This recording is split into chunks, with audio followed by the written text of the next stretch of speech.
አሰላሙ አለይኩም ወራህመቱላሂ ወበረካቱ።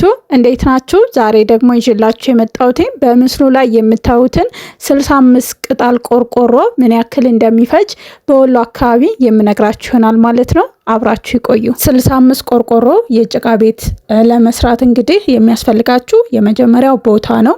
ቦታ ከ90 እስከ 120 ካሬ ካላችሁ በጣም በቂ ነው ማለት ነው። ስንት ክፍል ይወጣዋል ካላችሁ አንድ ሳሎን፣ 2 መኝታ ቤት፣ አንድ ክችን፣ አንድ እንግዳ ማረፊያ፣ ሳሎኑ ሰፋ ያለ እንዲሁም ደግሞ በረንዳ ይወጣዋል ማለት ነው። በአጠቃላይ እንግዲህ እናንተ መኝታ ቤትም አርጉት ምንም አርጉት በኤል ሼፕ ከተሰራ እንደምትመለከቱት ምስሉ ላይ 5 ክፍሎች ይወጡታል ማለት ነው።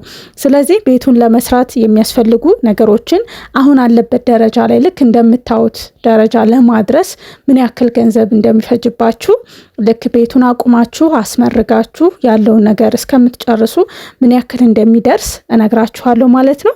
የመጀመሪያው እንግዲህ ቆርቆሮ ያስፈልጋል። ያው ቆርቆሮ 65 ቆርቆሮ ነው የሚያስፈልገው። ስለዚህ ቆንጆ የሚባለው ቆርቆሮ 1300 ብር ነው ማለት ነው። አጠቃላይ ለቆርቆሮ 84500 ብር ያስፈልጋችኋል ማለት ነው። ድንጋይ 2 ቢያጆ ያስፈልጋችኋል። የአንዱ ዋጋ 30 ሺህ ብር ነው። አጠቃላይ 60 ሺህ ብር ያስፈልጋችኋል ማለት ነው። ሲሚንቶ 20 ኩንታል ያስፈልጋችኋል። ስለዚህ የአንዱ ዋጋ 3000 ነው። አጠቃላይ 60 ሺህ ብር ያስፈልጋችኋል። አሸዋ 1 ሲኖ ከግማሽ ያስፈልጋችኋል። የአንዱ ሲኖ 80 ሺህ ብር ነው። አጠቃላይ 120 ሺህ ብር ያስፈልጋችኋል ማለት ነው። ቀጣይ የሚሆነው እንግዲህ ፍልጥ ወይም ደግሞ ጠርብ ያስፈልጋል ማለት ነው። ጠርብ 550 ያስፈልጋችኋል ማለት ነው። የአንዱ 120 ነው። 66000 ይሆናል ማለት ነው። አንዳንድ አካባቢ እስከ 220 ነው የፍልጥ ዋጋ ማለት ነው። ስለዚህ እናንተ እንደየአካባቢያችሁ መጠኑን ካወቃችሁት መስራት ትችላላችሁ። ስለዚህ ለፍልጥ ወይም ለጠርብ 66000 ብር ያስፈልጋል ማለት ነው። ቀጣይ የሚሆነው ቋሚ ነው። ቋሚ 70 ፍሬ ያስፈልጋል። የአንዱ ዋጋ 400 ብር ነው። አጠቃላይ 49000 ብር ያስፈልጋል። ወራጅ 30 ፍሬ ያስፈልጋል። የአንዱ ዋጋ 220 ነው። አጠቃላይ 6600 ብር ያስፈልጋል ማለት ነው። ቀጣይ ተሸካሚ የሚባለው እንጨት 15 ፍሬ ያስፈልጋል። የአንዱ 500 ብር ነው። አጠቃላይ 7500 ብር ያስፈልጋል ማለት ነው። ማገር 90 ፍሬ ያስፈልጋል። የአንዱ 220 ብር ነው። አጠቃላይ 19800 ብር ያስፈልጋል ማለት ነው። ቀጣይ የሚሆነው ከፈፋ 7 ያስፈልጋል። የአንዱ ዋጋ 700 ብር ነው። አጠቃላይ 4900 ብር ያስፈልጋል ማለት ነው። ቀጣይ የሚያስፈልጋችሁ የጣራ ሞራሌ አጠቃላይ የ20 ሺህ ብር ያስፈልጋችኋል ማለት ነው። ሚስማር የተለያዩ ሚስማሮች አሉ። 7 ካርቶን ያስፈልጋችኋል ማለት ነው። ስለዚህ 9100 ለሚስማር ያስፈልጋችኋል። ቀጣይ የቆርቆሮ ሚስማር 2 ያስፈልጋል ማለት ነው። 2 ካርቶን 1300 ነው። ስለዚህ 2600 ብር ታገኛላችሁ ማለት ነው። ቀጣይ የሚሆነው ለማስመረግ ያው አፈር ያስፈልጋል። አፈር በትንሹ 30 እናንተም እዛው ማስቆፈር ትችላላችሁ። 30 ሺህ ብር። ለጭድ ደግሞ 15000 እስከ 20000 ታገኛላችሁ። እኛ በ15000 እንያዘው ማለት ነው። ስለዚህ ይሄ ያስፈልጋል ማለት ነው። ጣይ እንግዲህ እንደምትመለከቱት የውጭ ብረትና የበርና የመስኮት ነው ማለት ነው። እሱ እስከ 150 ሺህ ብር ይፈጅባችኋል ማለት ነው። እንግዲህ በሩ በካሬ ነው የሚገዛው። እንደ የአካባቢያችሁ እንደናንተ በካሬ ተለክቶ ስለሆነ የሚሰራው በካሬ ሲሰላ እናንተ ማስላት በእናንተ አካባቢ ስንት እንደሆነ አስባችሁ ትክክለኛው ዋጋ ማግኘት ትችላላችሁ። ብቻ እስከ 150 ሺህ ይፈልጅባችኋል።